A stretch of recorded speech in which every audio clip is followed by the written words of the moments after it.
Hello everyone, welcome back. I'm starting a new series on my channel called Keeping It Simple, where we make cards that look really complicated, but they're not. No muss, no fuss. So let's get started. Here are the supplies I'll be using today. I have my Versamark ink, because I'll be doing some embossing, my stamp block, my anti-static tool, and my embossing powder in gold. I'll be using Distress Oxide in dried marigold. I have my heating tool, of course, a scrap piece of paper for my sentiment, and this is a leftover piece from a previous project, my card base, my card panel, and some stick-it adhesive, and this sentiment from Hero Arts, Sending Smiles, and my Sizzix Thinlits, Tim Holtz background die. And let's go. So I'm taking the stick-it adhesive and I'm putting it on the back of my panel. Because I'll be die cutting this entire panel, and it's an intricate die cut. So this is the first time I'm doing this method, but I thought it would make the best sense. So this way I can stick it down onto my card base once I die cut it. And I'm going to use the dried marigold. To make this card even simpler, you can use just colored cardstock. I don't own colored cardstock, only simply because I don't have the space for it. So I kind of make my own colored cardstock whenever I need it with inks. So I'm just covering the entire panel. I'm going to clean this up real quick. And just cleaning off my blending tool, real easy with a little bit of water. Clean up my surface, and then I am going to dry this just to make sure it's nice and dry. Distress Oxide just stayed a little bit wet on the panel, and before I cut it I wanted it to be completely dry, so I just take my heating tool and just drying it up, and then we will move on to die cutting this.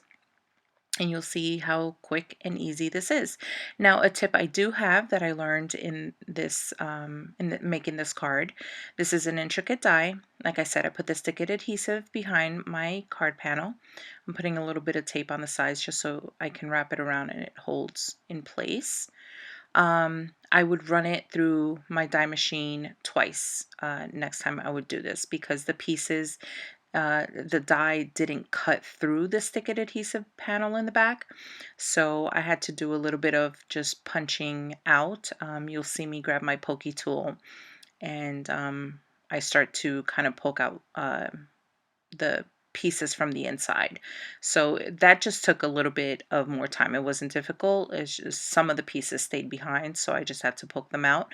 So next time I would run it through twice just to make sure that it cut through the stick-it adhesive in the back. So you'll see me here. I'll grab my pokey tool and then I poke everything out. I didn't leave all of that in here only because there's nothing really. I just poke. So here it is, all done and clean. And I take my card base and I am going to just stick this right onto my base. And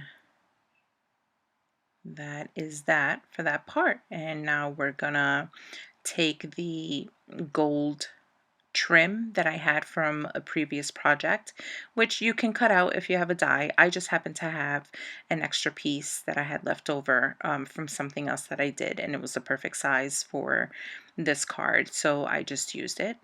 And I take my liquid adhesive and I just put a few dots all along each edge. I noticed from previous projects with my trims, instead of putting just a long bead of glue, it's easier to fix and it doesn't leak out of the project or get messy or anything. So that's the best way that I have found to put a trim when I'm working with like real thin pieces that they're very flexible, so it's easier for me to work with that way. So now that's done, and now we're just going to work on our sentiment, which I decided to heat emboss in gold. I thought it'd be a nice touch. So I have a scrap piece of white cardstock and I'm taking the stamp that says Sending Smiles. I put my anti-static powder. I'm stamping it down where I want it. Real simple, guys.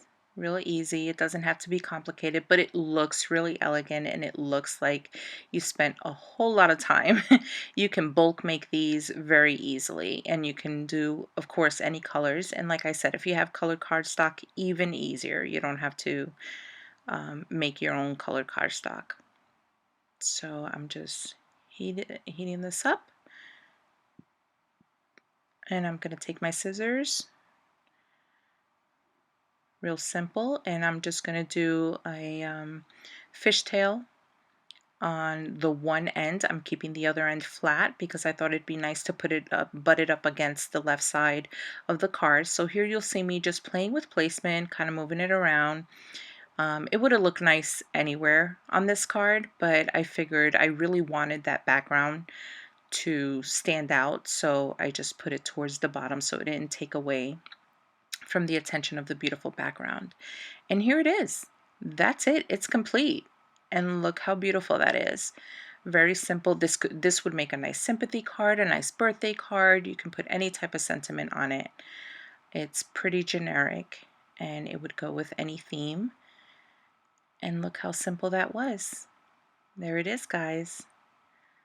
No muss, no fuss. Very quick. So this is a new series I'll be starting on the channel, and I hope you guys like it. So if you're not subscribed, please do so. Leave a comment and like the video. And if you're already a subscriber, you already know. I'll see you in the next one. Bye.